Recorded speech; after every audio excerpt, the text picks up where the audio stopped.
siger vi godmorgen. Godmorgen. I dag, at vi skal til det svenske land. Godt land. Det gode land. Det bliver fandme spændende. Nu er vi i gang med at pakke de sidste busserne, og så kører vi. Yes. Det bliver kraftigt fedt. Spændende. Passing around. Jamen der er med os. Your blood in your body. Mens den døde. Det så ud som om hun blev en stor. No conversation. Første resteplads er blevet indtaget af Anesrupsen på Fyens land. Jubi! Nobody say. Og nu kører vi officielt ind i Sverige. See the outside. Preoccupied.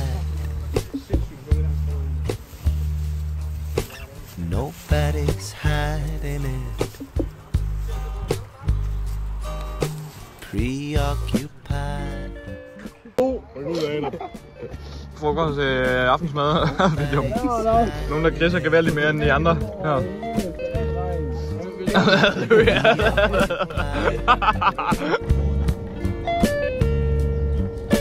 Ej, hvor er det nobody's hiding it.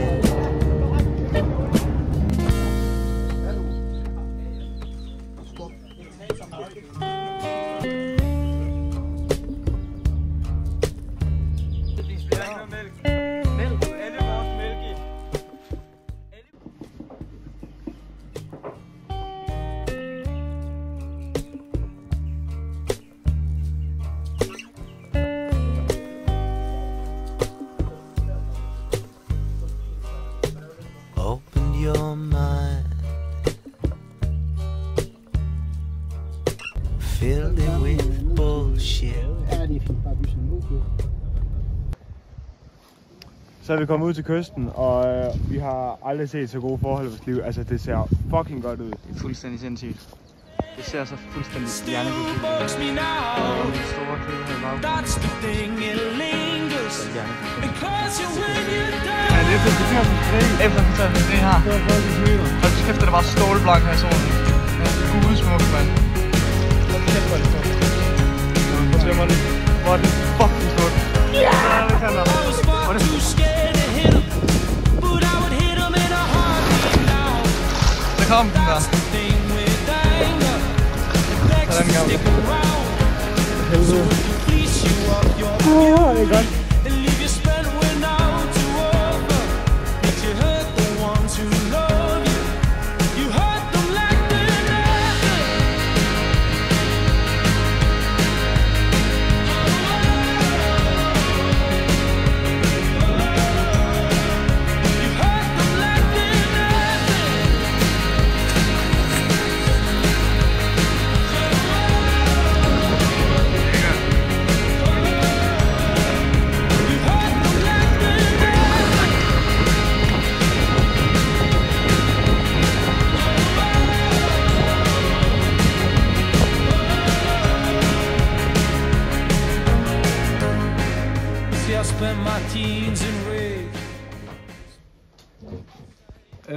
Dag på Gotland, det startede tidligt ud for mig. Cirka 40 minutter efter vi havde blevet kørt ud, der fik jeg en fisk på 45 cm eller sådan noget. Jeg gik bagerst, og så lidt andre fisk over, det her rigtig frække lille revagtige revne ind i det. Og så tog jeg et langt kast så langt jeg overhovedet kunne, med mine 27 gram sandil. Lavede jeg et lidt længere spændstop, og så lige pludselig, så strammer min lim bare op. Og så hopper den og danser den. Men så får vi den så i nettet, og det bliver så mål til en stålblank 70 cm havrede. Jeg er så helt oppe at køre, så jeg lader bare de andre fiske igennem og prøver at se, om vi kan få en stor fisk til dem. Så kommer vi så til sådan en lille revne, hvor de andre store fiskere tænker, nu kan jeg godt begynde at fiske igen. Og så tager jeg et enkelt kast med min 27 gram sandil igen, og så lader jeg den bare dale ned foran det her lille rev her. Og så ruller jeg en gang ind, og så er jeg spændt op igen, og så sidder den der. Og den her fisk, den hopper søs, men den var under vandet. Den hoppede rigtig, rigtig meget, og det var rigtig nervepirrende fight. Og så får vi den ind, og det var jo så en stålblank 60 cm havrede, og de var begge to på prikken af 60 og 70. Så det var en super vidunderlig første dag for mig og jeg. Jeg gik med Mike og Christian, og jeg gik egentlig forrest. og så valgte jeg at gå lidt foran dem, sådan 50 meter op af kysten. Og så havde jeg min Louis Olsen wobbler på, en helt gamle håndlavede wobbler, og så helt ind foran, da jeg har kastet ud, trukket den ind, så helt ind foran, så tager en kæmpe fisk. Jeg får kald på Mike og Christian, som så kommer og letter den, og vi får den mål til 81 cm. Og ja, det er jo bare en fantastisk fisk, en kæmpe oplevelse at prøve, og altså at få fanget den fisk her. Ja, jeg gik sammen med min makker, han var lige gået på land, og så var det, jeg tog 3 kast, og så fik jeg fisk på. Det var bare sådan en lille nap, jeg var ikke særlig opmærksom, og så ja, tog fisken 10-15 udløb, og så fik vi den i nettet, og den målte så 69 og vejede cirka de 4 kilo.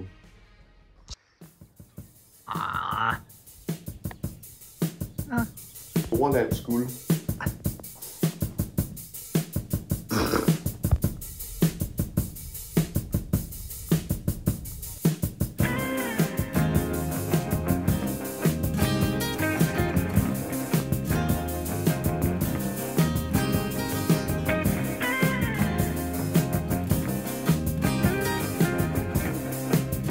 Det var der første fisk på dag 2 her til Rasmus. Yes, the same kind of story seems to come down from long ago. Two friends having coffee together when something flies by their window. It might be out on that lawn, which is wide at least half of a playing field. Because there's no explaining what your imagination can make you see and feel. Somebody got to know.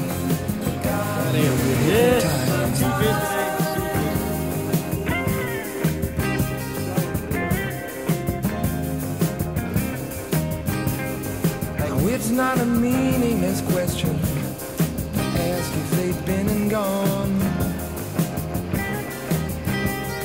I remember a talk about North Carolina. Ja, jeg gik sammen med Bøjum i går, og vi stødte ind i en stim fisk på, ja, vi tror der var mindst 50 i hvert fald. Og så fik han en fisk, og så lige pludselig så får jeg nap, får den ikke på, og så får jeg hug igen, og så kroger jeg så en havre på 67, som Bøjum så fik landet. Og ja, den vejede 3,1 kilo.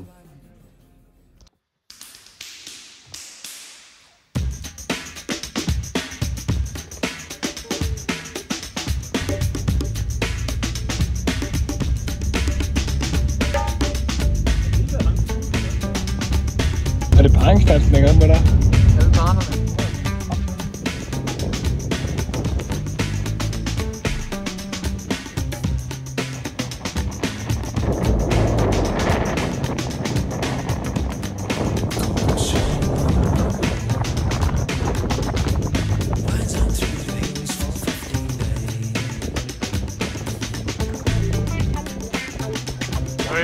William, han har kæmpe fisk på. Jeg tror, den er blank.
Ja.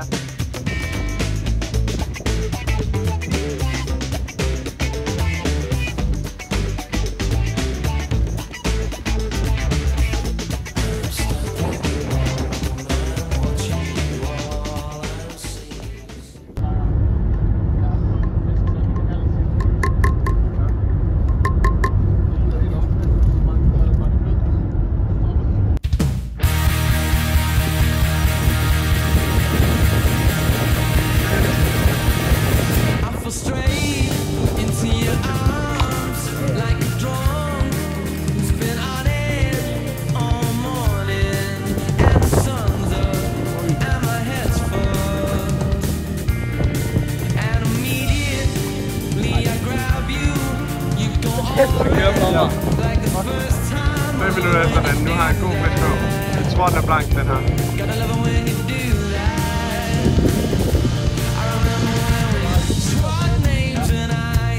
Ja!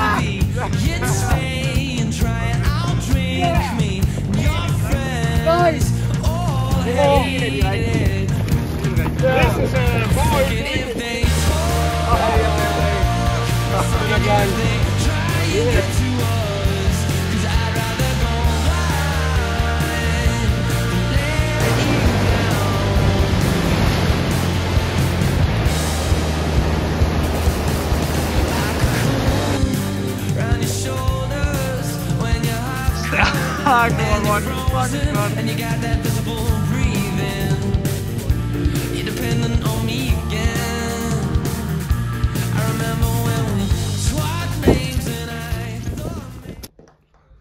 Mig og Christian havde haft lidt svært fiskeri, men så på dag 4 torsdag, så gik vi ud til Namole lidt for sjov, og så fik vi altså godt fiskeri. Og jeg endte med 4 små, sådan 40-45, og så en på 65. Jeg fik jo 9 den dag, og ja, altså 3 af dem havde jo størrelse på, ikke? Jeg fik en på 55, ikke en fin fisk, ikke? Og så 61, 62 og en på 71. Så det var egentlig rimelig fedt fiskeri, ikke? Og det var ud til samme sten, vi kastede nærmest hver eneste gang, ikke? Så det var helt vildt. Det er spændende. Så mange historier er det ikke. Jeg trækker et tilfældigt kort. Søger efter mening. Nordisk mesterskab i sol. Lyst og frygt, skøn forening.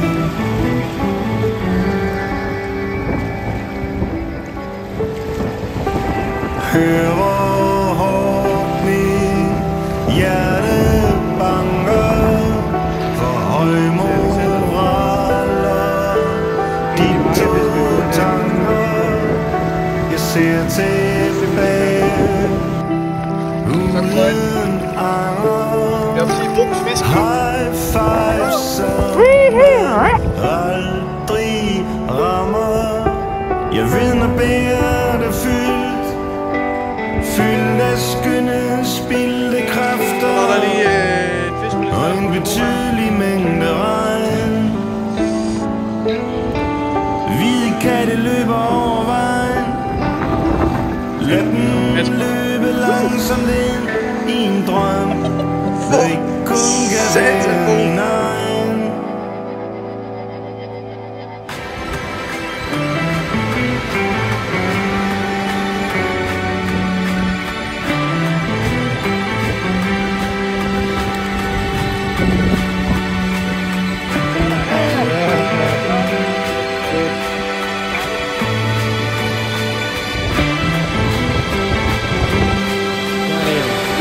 Celtic orkestret hjem. Lad den spille langsomt. Celtic orkestret hjem. Lad den spille voldsomt.